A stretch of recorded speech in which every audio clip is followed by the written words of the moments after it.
Dalam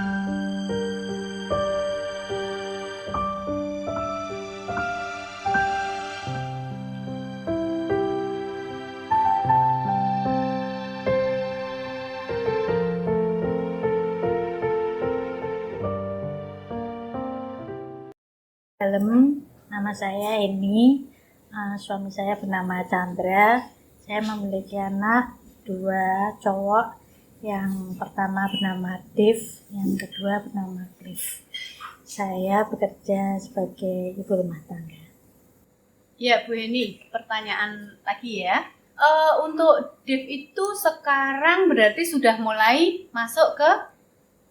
Belum mulai, tapi akan mulai nanti Juli. Oh, Juli untuk Juli, masuk ya. ke seminari ya? Ya. Seminari Mertoyudan ya? Ya.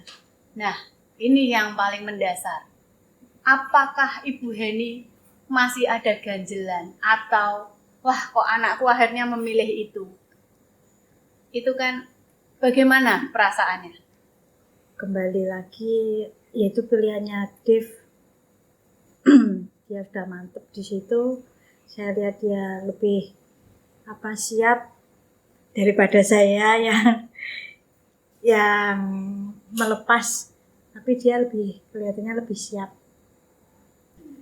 Saya mohon dukungan doa dari teman-teman, saudara buat Dev supaya bisa menjadi romo seperti yang Tuhan mau, biar dia dipakai lebih lagi menjangkau dunia dan bisa menjadi berkat bagi bangsa dan negara. Terima kasih. Ya, berarti butuh kerelaan, benar-benar kerelaan untuk mengantarkan si Dev untuk menjadi pelayan Tuhan. Bukankah itu suatu anugerah yang luar biasa ya Bu ya? Jadi apa yang menjadi kekuatan untuk Ibu Heni dalam mengantarkan Dev biar oke, Tuhan ini aku mau pakai anakku Tuhan. Seperti itu. Ya, saya lihat figur seorang Ibu Maria. Bunda Maria ya, tentunya ya. Yang dia mau bahkan dengan rela mendampingi anaknya memikul salib sampai di Golgota, bahkan akhirnya wafat di kayu salib, tapi dia sungguh-sungguh mendampingi waktu perjalanan memikul salib itu. Sungguh itu yang membuat saya semakin kuat. Berarti ya Bu ya, Bunda Maria memberi inspirasi kepada Ibu Heni untuk menjadi semakin kuat, menguatkan, memberi motivasi kepada Dev, biar Dev menjadi romo yang baik seperti yang Tuhan mau, menjadi kebanggaan bagi keluarga. Tuhan sudah pakai anak Ibu untuk kemuliaannya, itu suatu anugerah yang luar biasa tentunya. Halo, shalom semua. Saat ini kita mau berbincang santai. Kita dari Michael Catholic Worship, kita mau santai-santai ngobrol, kita mau menggali pengalaman dari teman-teman kita, dari adik-adik kita. Tapi sebelumnya kita mau buka dengan doa. Teman-teman, marilah kita awali acara bincang santai ini dengan berdoa. Dalam nama Bapa, Putra, dan Roh Kudus. Amin. Tuhan, terima kasih karena Engkau telah mengumpulkan kami dalam keadaan yang sehat dan bahagia.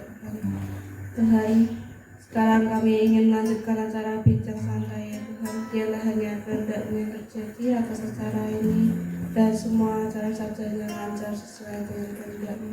Dalam nama Yesus kami doakan. Amin. Kemuliaan pada Bapa, Putra, dan Roh Kudus, seperti pada mula, sekarang, selalu, dan sepanjang segala abad. Amin. Nama Bapa, Putra, dan Roh Kudus. Amin.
Anakku, anakku, pakailah sesuai dengan rencanamu.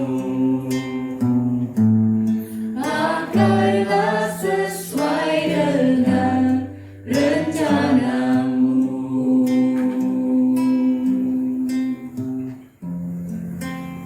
Halo semua. Saat ini kita mau ngobrol bincang santai. Di sini ada Bapak Himawan, Ibu Rani, terus kita mau wawancarai Koko Dev. Ya, silakan Bapak Himawan. Oke, hari ini kita semua mau bersama-sama untuk ngobrol. Ya, kita sama-sama mau berbincang-bincang. Ini suatu hal yang luar biasa. Kalau anak-anak muda mulai dipakai Tuhan lebih lagi. Ya, justru gereja itu membutuhkan generasi muda, generasi yang takut akan Tuhan, generasi yang bisa menjadi saksi, generasi yang terus memuliakan Tuhan. Jadi gereja tidak akan berhenti, tetapi akan terus. Ya, ada generasinya. Dan di sini kita nanti mau tanya, kita mau sama-sama ngobrol. Ya, nanti boleh tanya nih. Ini Koko Dev ini menerima panggilan untuk memulai hidup selibat.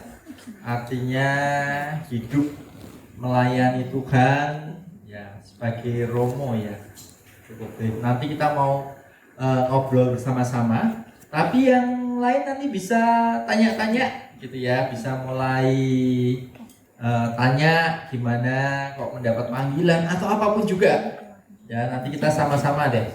Oke, kita mau sama-sama saat ini. Kalau ada yang mau tanya boleh juga tanya kepada Dev ya. Kalau yang kecil-kecil manggilnya Koko Dev ya, kalau Tela berarti Dev ya, karena lebih tua ya. Nanti bisa untuk dijelaskan kenapa sih, gimana sih menerima panggilan.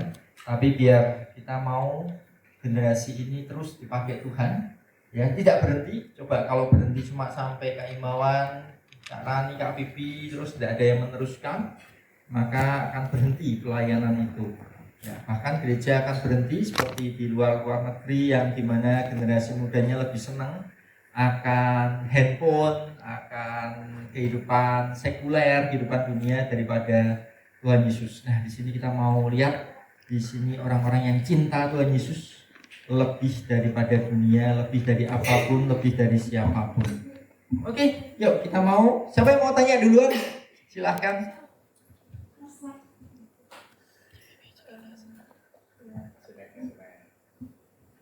Saya boleh bertanya ya.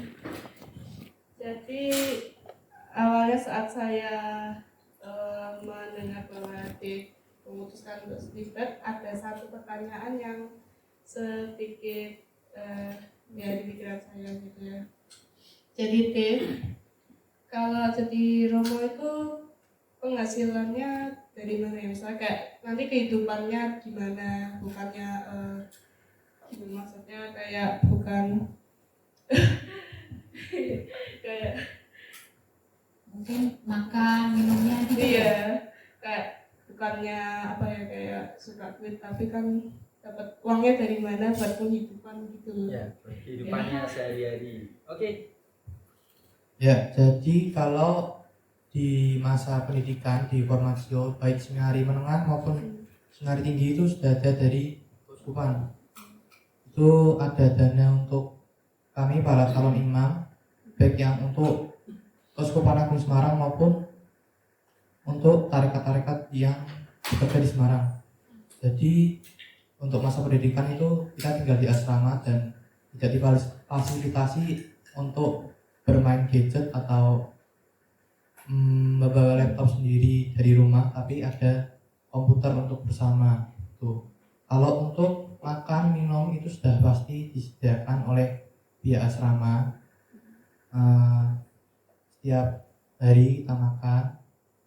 Kalau sudah jadi romo itu biasanya kalau tinggal di paroki itu pasti ada yang bantu masakan atau kadang bisa masak sendiri juga, itu sudah pasti ada. Tapi kalau uang itu mungkin kita ada nggak pegang uang sama sekali. Jadi gitu ya. Oke, terima kasih atas jawabannya, Dave. Kalau awal mula panggilannya Dik itu gimana sih? Kok tahu-tahu pingin mau jadi Romo? Kok kebanyakan orang kan cita-citanya mesti kalau ditanya kebanyakan sebagian besar pingin jadi dokter, pingin jadi insinyur, pingin jadi YouTuber, presiden, YouTuber ya sekarang ya. Itu awal mulanya itu gimana dan kapan itu? Dik. Jadi kalau awal mula ketertarikan itu mungkin dari keluarga, maksudnya keluarga yang mengenalkan Dave di gereja, ikut PIA, ikut PIR, ikut sekolah minggu. Ya itu mungkin dari awal dari sekolah minggu itu ada misa panggilan. Terus kita yang anak-anak kecil tuh dipilih buat jadi romo-romo kecil, uskup kecil. Itu mulai ketertarikan kok suka ya pakai baju kayak gini, kok keren gitu rasanya. Ya itu mungkin awal ketertarikan. Terus berlanjut menjadi seorang missioner. Ini kok semakin dekat dengan Tuhan, sering di gereja sampai dimarahi. Kamu di rumah nggak belajar, nggak apa kok gereja terus. Kira tuh aku di gereja tuh mainan, padahal kan enggak. Ya itu mungkin suatu kenyamanan tersendiri buat Dave. Di gereja itu rasanya beda dari maksudnya pergi kemana atau ke mana itu juga rasanya beda. Jadi mungkin tertarikan itu muncul dari lingkungan kita, dari orang tua, dari keluarga, dari teman-teman. Juga ada seorang Romo yang sangat diidolakan. Mungkin Romo itu dulu pakai jubahnya hitam gitu, keren. Terus pakai kolar, pakai kasula, ya itu mungkin yang buat ketertarikan sejak kecil tuh. Oke, berarti ini ada satu poin ya. Orang tua itu punya peranan penting untuk membawa anak-anaknya kepada Tuhan, ya, membawa mereka ke gereja. Setelah itu kalau ada panggilan, orang tua harusnya yang mulai mendukung. Nah, kebanyakan justru orang tua itu ketika anaknya dipanggil, mereka lebih cenderung jangan anakku Tuhan ya, anaknya tetanggaku, anaknya orang lain. Tetapi ketika orang tua mengenalkan Tuhan sejak kecil, itu hasilnya pasti luar biasa. Dan ini sebenarnya tanggung jawab orang tua ya untuk membawa anak-anak itu datang kepada Tuhan. Dan juga dikatakan bahwa sebenarnya orang tua itu yang menanam benih-benih, bibit-bibit sejak dari mereka itu kecil, bahkan kalau perlu sejak dari kandungan. Bahkan kalau sejak dari kandungan orang tua bisa tahu bahwa anak ini akan dipakai Tuhan, itu luar biasa. Ya, jadi di sini poin orang tua, saya mendukung orang tua semuanya yang merelakan anaknya, yang membawa anaknya datang ke gereja meskipun masih kecil. Jangan dianggap nanti merepotkan anak-anak ini, nanti malah membuat mengganggu atau membuat suasananya tidak baik. Itu justru tidak betul. Jadi tetap harus dibawa anak-anak ini datang kepada Tuhan, dan itu adalah tugasnya orang tua. Oke, ada yang mau tanya nih? Tip, yuk. Kodep kalau bentar lagi kan mau masuk ke asrama nih. Misal kalau kangen keluarga terus kangen siapa gitu atau aku gitu. Sebagai adiknya ya. Ada ini sebagai adiknya ya. Oke. Ya, jadi kalau di seminari Mertowitan itu ada kayak warung telepon gitu ya, buat telepon orang tua. Tapi ya itu bergilir sama 100 atau 200 orang sekian, itu dari berbagai macam kota, berbagai macam pulau. Ya, jadi ada waktu-waktunya. Sedangkan kalau kita kangen biasanya dijenguk orang tua tiap 1 bulan sekali. Itu pun kalau kita pulang ke rumah itu cuma dikasih waktu 1 tahun sekali. Ya begitu. Selama berapa lama itu, Cik? Boleh pulang ke rumah selama setahun itu selama berapa hari? Itu ada? Sudah tahu gitu? Mungkin kira-kira seperti pengalaman kakak-kakak tingkatku yang dari paroki yang sama, itu mungkin cuma waktu Natal itu. Jadi misalnya tanggal 23 nanti sebelum tahun baru sudah kembali ke asrama lagi. kurang lebih 1 minggu ya. kurang lebih 1 minggu. Oke. Mau tanya Beren itu, Beren saya mau tanya. Otomatis nggak apa-apa kalau kayak nggak menikah sendirian selama umur hidup kayak gitu, nggak apa-apa. pertanyaan bagus. Ya. Ya, jadi kalau masalah tidak menikah itu kan sudah di secara tidak langsung sudah tertera di surat seminari itu, walau kamu buat jadi romo itu pasti hidup selibat. Jadi siap tidak siap itu kan sudah pasti ada di setiap pilihan hidupnya itu. Untuk tidak ada teman selama seumur hidup itu tidak mungkin. Jadi di asrama pun kita juga punya banyak teman, bisa diajak cerita, bisa diajak bermain bersama.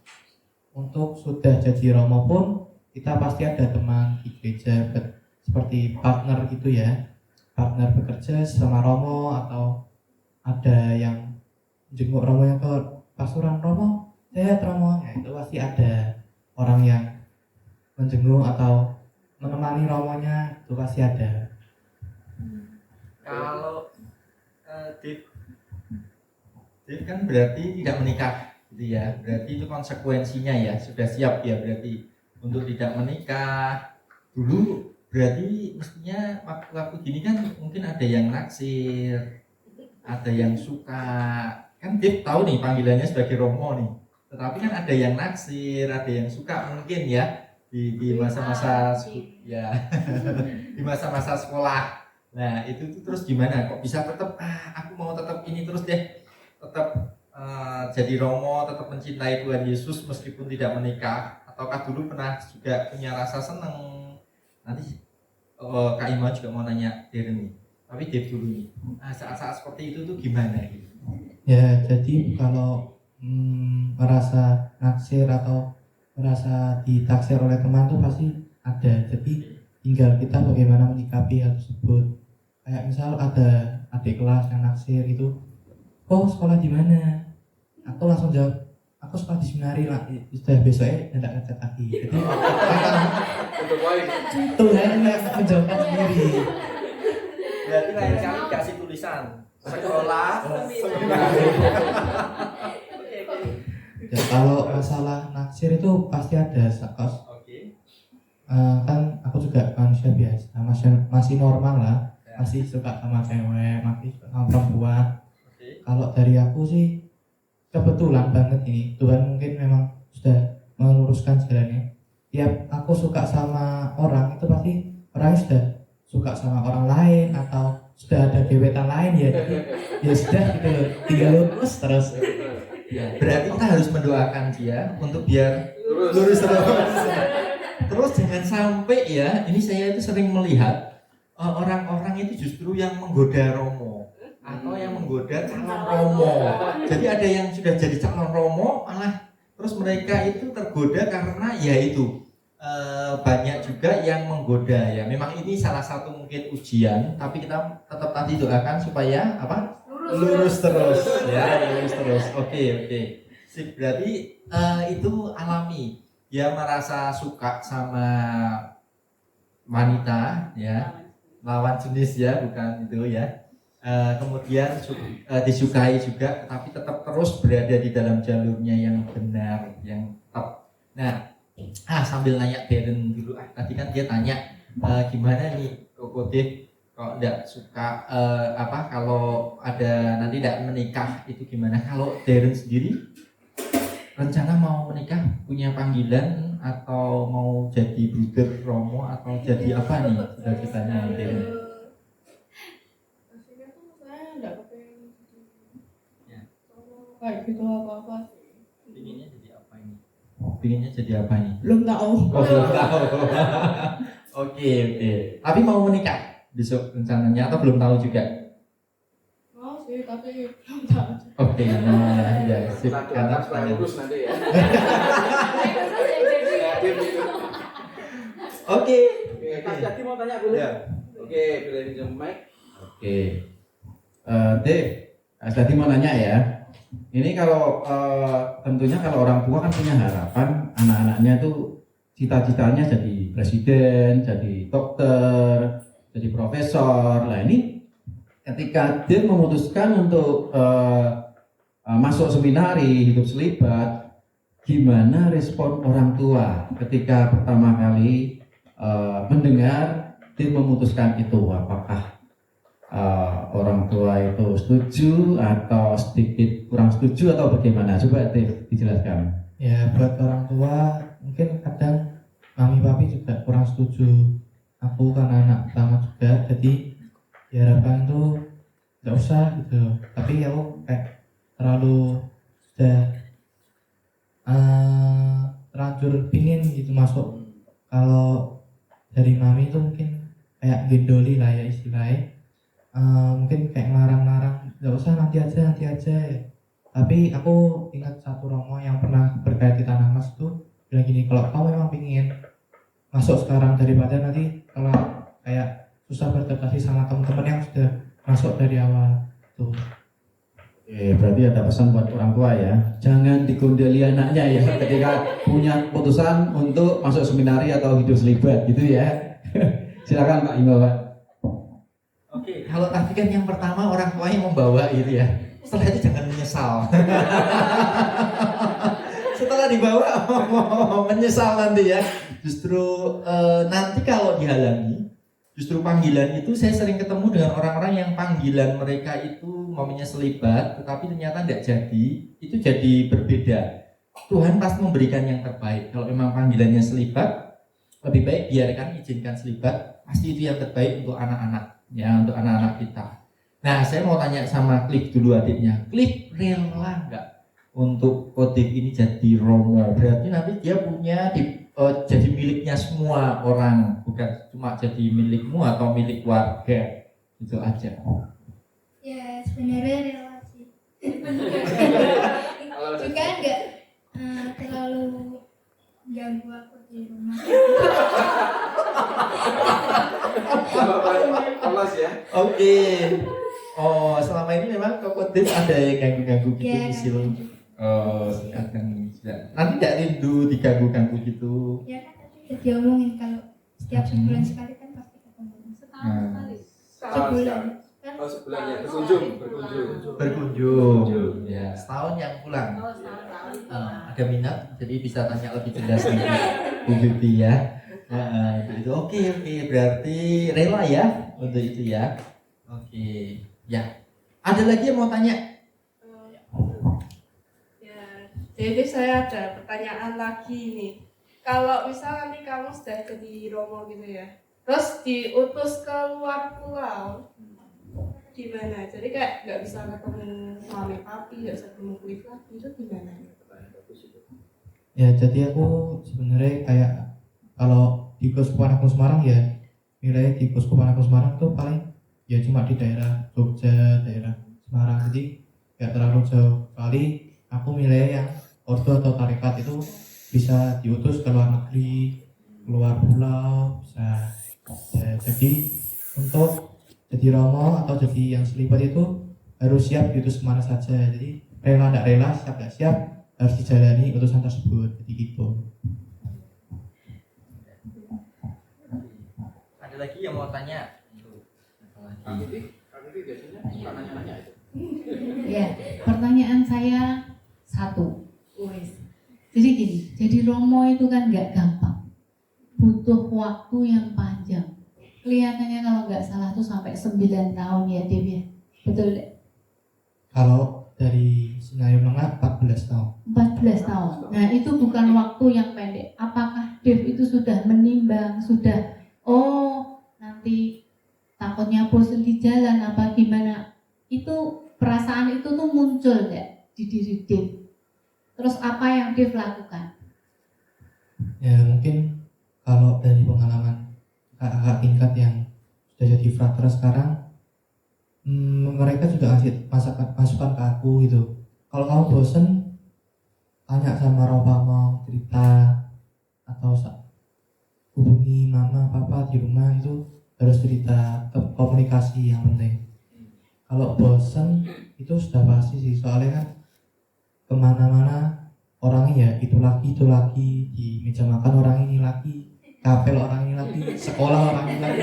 Jadi kalau bosen itu mungkin pasti, tapi gimana caranya itu aku belum tahu, soalnya aku belum ke sana, jadi harus menikmati proses yang ada tuh. Jadi yang penting ada support system dulu dari keluarga, dari teman-teman, dari senior-senior dulu gitu ya, kurang lebih ya. Oke. Ya, oke, berarti nanti kalau curhat sama orang tua, harusnya orang tua mendukung ya, bukan malah nanti ngajak untuk ya, pulang atau terus ya. Nah, tapi juga Kak Imawan ingatkan tentang Yakub. Yakub itu ketika dia cinta karena untuk mendapatkan Rahel, ya, dia bekerja 7 tahun, tapi cuma rasanya sebentar. Terus sama orang tuanya Rahel, yaitu Laban, ya Yakub itu ditipu lagi, dia disuruh kerja lagi. Akhirnya dia kerja lagi 7 tahun lagi. Berarti sama nih, 14 tahun. Tetapi rasanya cuma sebentar. Berarti harus ada yang membuat cinta. Ya, itu yang harus benar-benar ini, yaitu cinta kepada Tuhan. Ya, ada yang dicintai yaitu Tuhan. Kerja atau seminari lakukan itu seperti untuk Tuhan. Ya, kita di MCM ini kita juga sudah melayani 2013 sampai ini sudah 2022. Ya, itu rasanya cepat sekali ya.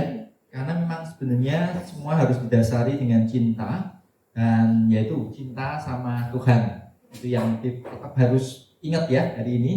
Harus cinta Tuhan lebih dari apapun, lebih dari siapapun. Nanti rasanya waktu itu kok cepat sekali. Tahu-tahu kita ketemu, ini sudah ya, sudah panggilnya sudah Romodip. Nanti suatu saat MCM mengadakan misa, yang menunjukkan ya, yang memimpin Dev itu akan luar biasa ya. Dari MCM ini melahirkan ya nanti suatu saat akan ada yang menikahkan, betul. Suatu saat ada yang menikahkan ya. Terus saya gini-gini terus. Katanya belum tahu nih yang menikahkan Cliff, adiknya sendiri Dev.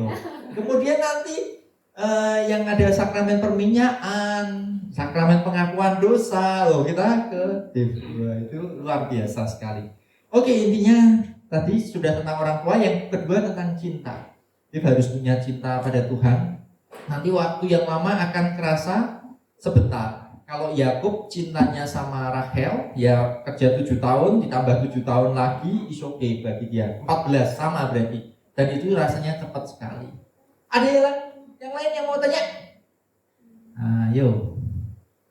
Mungkin Kak Rani nih, tadi dia macam Belum ada pertanyaan.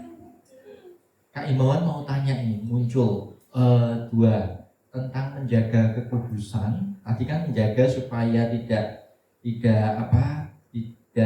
pacaran, tidak tergoda, dan ini menjaga kekudusan. Dan nanti ya itu dulu deh, menjaga kekudusan. Berikutnya lagi nanti pada saat menjadi romo, kan ini belum diajari ya.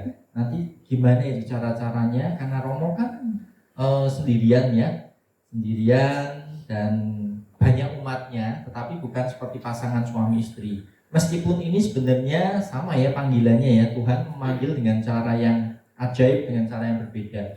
Tetapi kalau menjaga kekudusannya ini gimana, Dev, selama ini? Maksudnya menjaga kekudusan? Tidak mengarah ke yang pornografi, tidak mengarah ke seksualitas. Kalau ada muncul dorongan-dorongan, ini rasanya kok pingin ya melakukan dengan keinginan. Kalau cowok itu kan ada ya, kalau orang-orang suka nonton film porno itu kan bahaya ya. Mereka pingin lihat, mereka pingin melakukan hubungan dengan lawan jenis. Nah, kalau tips selama ini jaganya ini gimana? Menjaga dirinya itu gimana dalam hal kekudusan supaya tetap kudus ya gitu. Kadang tuh anak-anak tuh kayak semakin dilarang tuh semakin ingin tahu ini apa toh gitu. Nah, kalau aku biasanya tuh pengen tahu itu, penasaran itu ya, aku ngelakuin hobiku lagi, misalnya main pergi sama temen atau main bola di lapangan, itu kan lupa gitu, nanti pulang capek tidur, lupa lagi. Kadang ke gereja atau ya, Baca Alkitab 10 pasal.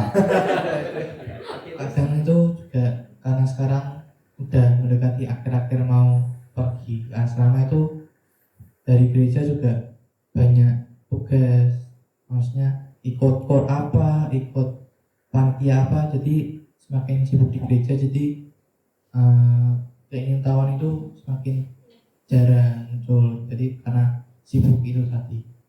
Oke, saya rasa kalau Dev bisa melakukan ini, berarti ini pun bisa dilakukan juga dengan orang-orang muda yang lain, ya kan? Cara-caranya ketika pingin atau muncul dorongan-dorongan seksualitas, pingin nonton film yang tidak baik, film porno, film pacaran, apalagi sekarang kalau kita lihat banyak drama-drama dari luar negeri itu yang langsung mereka memberikan istilahnya di film itu bahwa mereka boleh melakukan hubungan seksualitas sebelum nikah, bagi mereka tidak apa-apa, nanti ciuman dan segala macam. Nah, ini yang dilakukan Dev ini luar biasa, yaitu dia mulai melakukan kegiatan. Mereka keluar, kemudian olahraga, terus ke gereja. Dan kalau sudah capek, dia tidak akan ingat yang itu lagi. Dan kalau ini bisa dilakukan sejak sekarang, saya yakin kalau dia suatu saat menjadi romo, hal itu pun bisa dilakukan. Romo itu pasti capek, ya kan? Banyak tugas yang harus dilakukan. Kemudian dia harus datang kepada umat, kemudian melayani, dia sudah capek, dan itu yang terjadi. Dan ini salah satunya. Oke, itu bagus sekali, luar biasa. Yang lainnya, ada nggak pertanyaan yang muncul? Nah, gimana? Biarkan anak-anak muda ini, mereka mencintai Tuhan, ternyata Tuhan Yesus itu jauh lebih indah, lebih cinta Tuhan Yesus daripada siapapun, daripada apapun. Ya, tuh, oke. Kalau udah ada, saya mau Kak Iman mau sampaikan beberapa ayat firman. Ada nggak? Ini mumpung nih, ada. Udah ada? Sip, cukup. Oke, kita mau buka di dalam Yesaya 6, ya, ayat 8. Oke. Yesaya 6 ayat 8. Yesaya 6 ayat 8. Kita mau Kak Dev yang bacain. Yesaya 6 ayat 8. Lalu aku mendengar suara Tuhan berkata, siapakah yang akan kuutus dan siapakah yang mau pergi untuk aku? Maka sahutku, ini aku, utuslah aku. Ya, jadi saya berharap semua anak muda itu mempunyai cinta kepada Tuhan. Jadi ketika pertanyaan ini bukan cuma hanya kepada Dev, tetapi kepada seluruh anak muda. Ya, ketika Tuhan tanya, ya, siapakah yang akan kuutus dan siapakah yang mau pergi untuk aku? Maka sahutku, ini aku, utuslah aku. Bukan ketika Tuhan berkata siapakah yang akan kuutus dan siapakah yang akan pergi untuk aku. Kita jawab, ini aku Tuhan, utuslah dia, utuslah mereka. Ya kan, ketika Tuhan memanggil umpamanya sebagai romo, bruder, suster, ya jangan katakan ini aku Tuhan, utuslah dia, tapi ini aku, konsekuensinya utuslah aku. Dan ini yang harusnya menjadi sesuatu yang luar biasa ketika anak-anak muda itu menanggapi panggilan dari Tuhan, bahwa mereka siap untuk diutus, bahwa mereka adalah generasi-generasi yang mau sebagai penerus gereja yang istilahnya memenuhi amanat agung, yaitu menjadikan semua bangsa murid Tuhan. Jadi di sini coba ya, dalam hal ini kita mau katakan ini aku, utuslah aku. Itu seperti orang yang mencintai Tuhan. Jadi ketika Tuhan tanya kepada banyak orang, tidak ada yang menjawab. Ketika Tuhan tanya siapa yang mau kuutus, ternyata ada orang-orang yang cinta dan katakan ini aku Tuhan, utuslah aku. Dan ketika Yesaya ini diutus, kita mau lihat sebenarnya dia itu orang yang terbuka. Jadi orang yang ngomong dengan Tuhan apa adanya, dia ngomong Tuhan aku tuh punya kelemahan. Seperti Dave, tadi dia juga ngomong, ya manusia normal, naksir ada, seperti itu, godaan itu ada. Ya jadi di sini di ayat 5, ya saya ini orang yang terbuka. Jadi ketika dipanggil oleh Tuhan, Tuhan tidak memanggil orang yang sudah luar biasa seperti malaikat. Seperti itu tidak ada ya. Semua dia punya kelemahan. Ya saya ini punya kelemahan, dia katakan celaka aku binasa. Sebab aku ini seorang yang najis bibir. Ini dia berani ngakuin loh, bahwa aku itu najis bibir loh. Aku ini orang yang najis bibirku. Bisa dibayangkan dia seorang nabi, tapi dia ngomong aku tuh najis bibir. Ada seorang yang umpamanya buka restoran dan dia ngomong gini, dia ngakui masakanku tuh tidak enak. Padahal dia bukanya apa? Restoran loh, tapi dia ngomong aku masakanku tidak enak loh. Lah ini gimana? Nah tapi ya saya ini berani loh, dia ngomong aku itu najis bibir loh. Seorang nabi yang berani mengakui bahwa dia najis bibir itu luar biasa. Ya, nabi itu yang dipercaya apa? Mulutnya toh, omongannya toh, tapi dia ngomong aku tuh najis bibir loh. Dan dia terbuka. Jadi di sini siapapun juga kita, kalau kita mau dipanggil Tuhan, jangan tutupi semuanya, apa adanya di hadapan Tuhan. Semua kelemahan, semua kekurangan kita, ya oke, kita ungkapkan kepada Tuhan. Dan ayat ini katakan, aku tinggal di tengah-tengah bangsa yang najis bibir, namun mataku telah melihat Sang Raja. Maksudnya, aku najis, oke, aku punya kekurangan, tapi mataku itu selalu memandang pada siapa? Tuhan Sang Raja. Dev atau Darren, Liv, Kayla, Rani, Vivi, Himawan, kita harus tetap memandang kepada Raja. Seperti apapun kehidupan kita punya banyak kelemahan. Kita ini orang yang najis, yang tidak tahir, tapi kita harus memandang terus kepada Raja. Fokus kita terus memandang kepada siapa?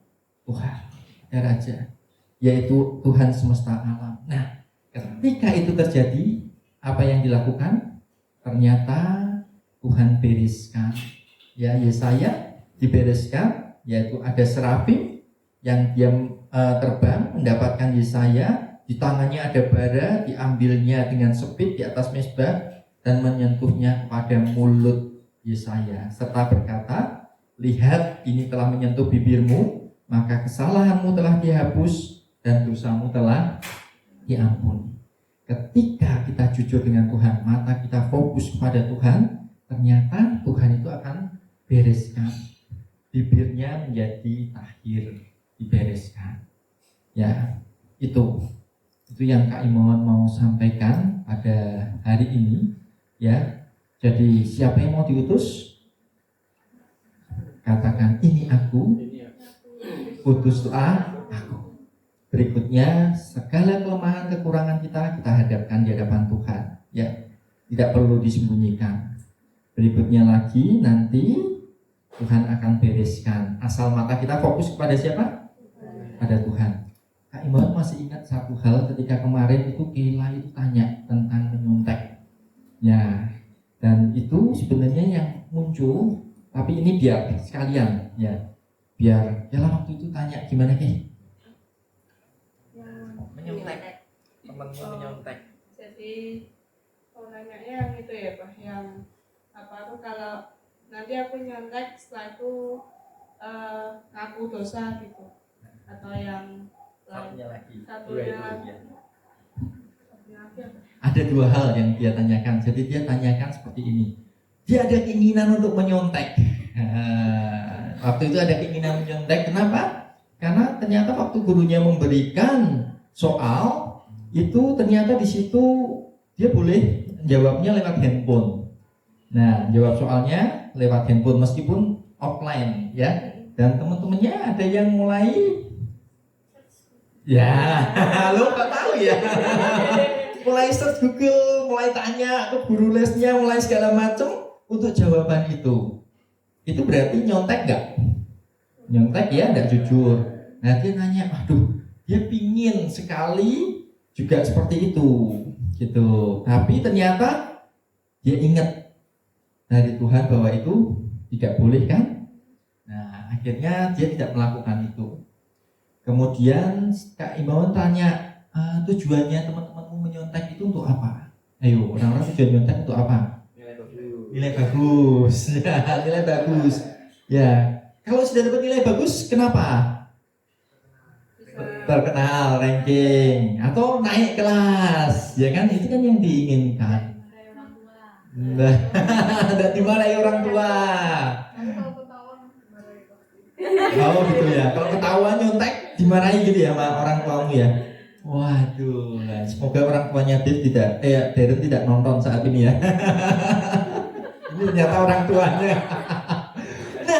Nah kan seperti itu toh. Tujuannya mereka seperti itu. Jadi Kak Iman mau katakan ketika kita dipanggil, kita juga harus bisa menjadi saksi saat ini.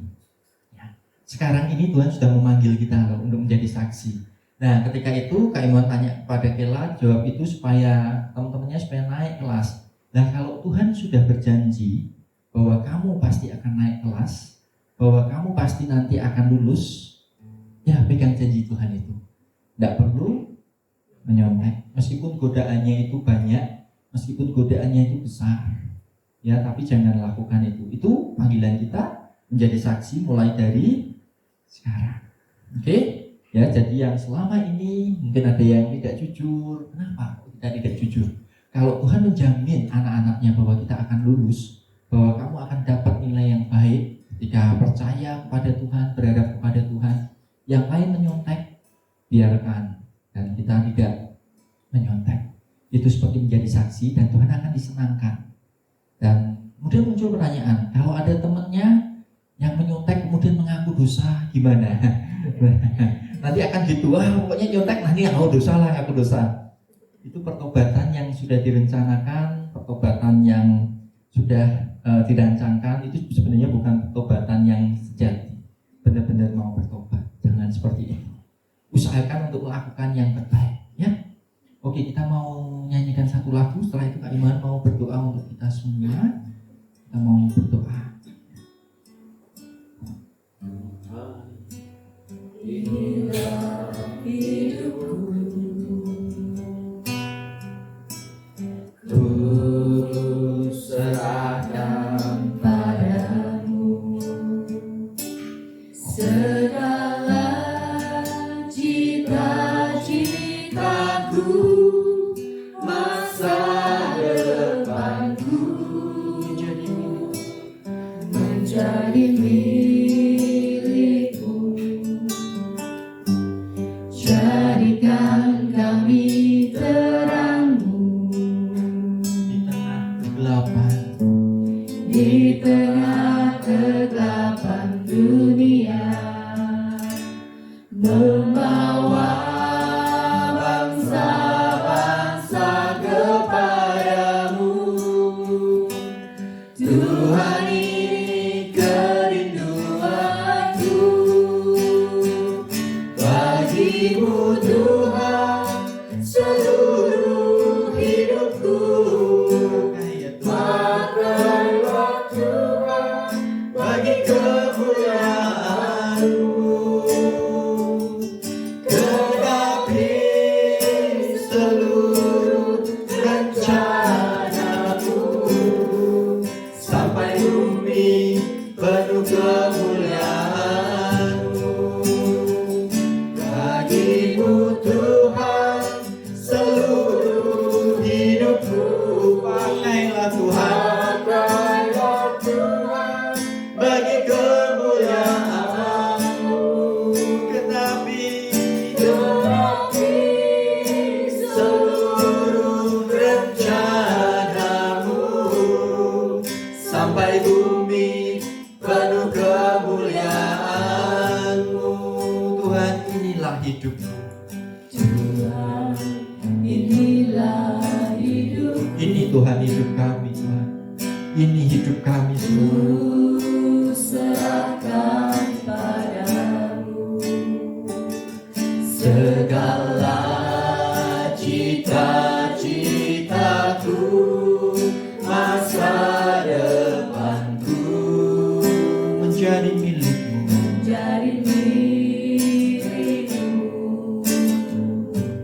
Jadikan kami terangmu Di tengah kegelapan, di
saat ini Tuhan, malam hari ini kami datang kepada Tuhan, kami mau membuat tanda kemenangan Kristus. Dengan tanda ini kami sadar kami ini menang. Dengan tanda ini kami sadar bahwa hidup kami ini milik. Kami mau kepenuhan yang dari Bapa, Putra, dan Roh Kudus. Kita mau membuat tanda salib dalam nama Bapa dan Putra dan Roh Kudus. Amin. Tuhan, setiap kali kami membuat tanda salib, kami ingat kami ini adalah milik-Mu. Ada kepenuhan Bapa, Putra, dan Roh Kudus di dalam kehidupan kami. Tuhan, kami ingat bahwa hidup kami itu milik-Mu. Hidup kami ini kepunyaan-Mu seutuhnya. Engkau sudah menebus, Engkau sudah membayar lunas dengan darah yang mahal. Dan kami percaya Tuhan, ketika Engkau bertanya, siapa yang mau kuutus? Siapa yang mau kukirim? Siapa yang mau menjadi alatku?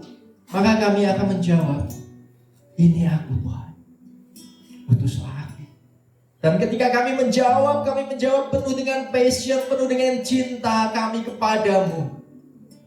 Malam hari ini bukan suatu kebetulan kalau engkau mendengarkan, kalau engkau melihat akan video ini, maka engkau tahu bahwa engkau dipanggil. Tuhan sudah memanggil engkau sejak lama, bahkan sejak dari dalam kandungan. Dan kalau engkau selama ini engkau lari, maka biar saat ini, malam hari ini, katakan, ini aku Tuhan, utus aku. Meskipun bagi kita susah, mustahil, tapi yang bagian kita cuma kita katakan, aku mau Tuhan. Dan hadapkan semuanya, bahkan semua kelemahan kita di hadapan Tuhan. Asal mata kita tetap fokus tertuju kepada Tuhan, maka Tuhan akan bisa mempersiapkan kita, memakai kita.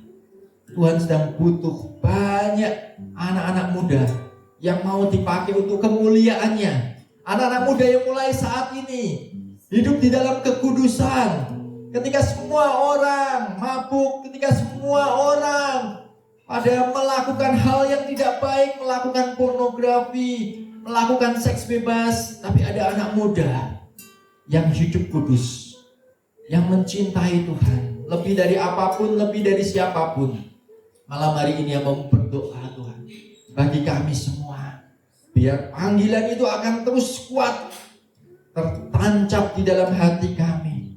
Panggilan itu terus akan berkobar-kobar dan akan membawa mereka datang kepada Tuhan. Hidup kami ini untuk-Mu Tuhan. Hidup kami yang sebentar ini untuk Engkau Tuhan, untuk kemuliaan nama-Mu.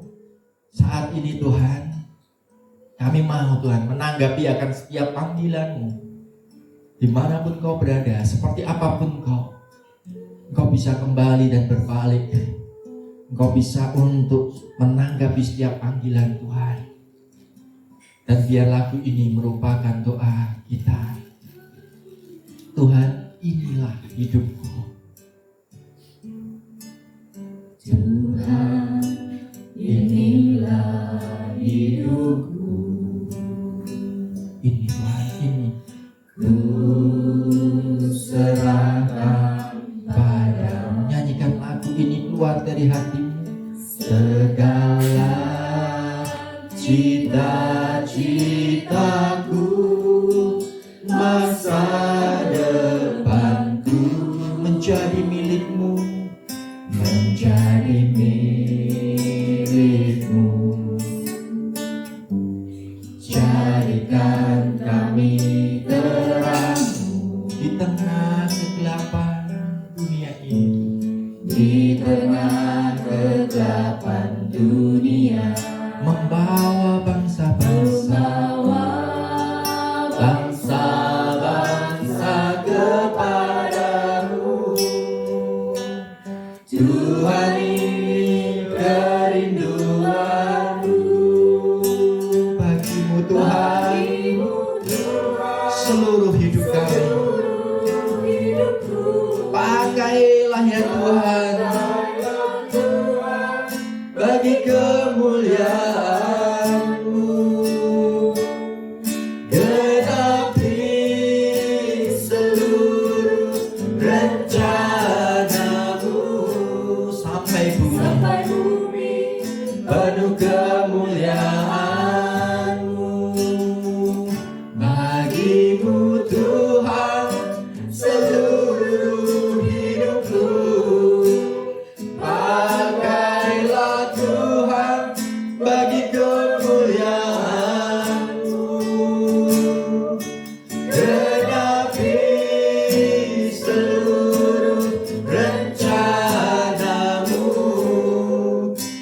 sampai bumi penuh kemuliaan-Mu.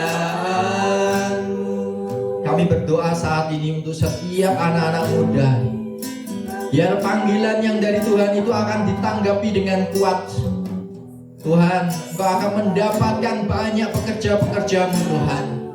Orang-orang yang mencintai Engkau lebih dari apapun dan lebih dari siapapun.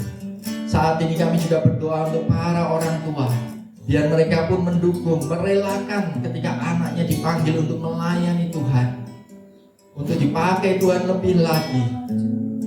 Biar mereka sadar bahwa anak itu adalah titipan, itu adalah milik Tuhan. Dan tugas para orang tua yaitu membawa anak-anaknya sebagai penghuni kerajaan surga, memperkenalkan anak-anak mereka sejak mereka masih kecil, bahkan dari dalam kandungan, untuk mengenal Tuhan Allah yang hidup. Terima kasih Tuhan.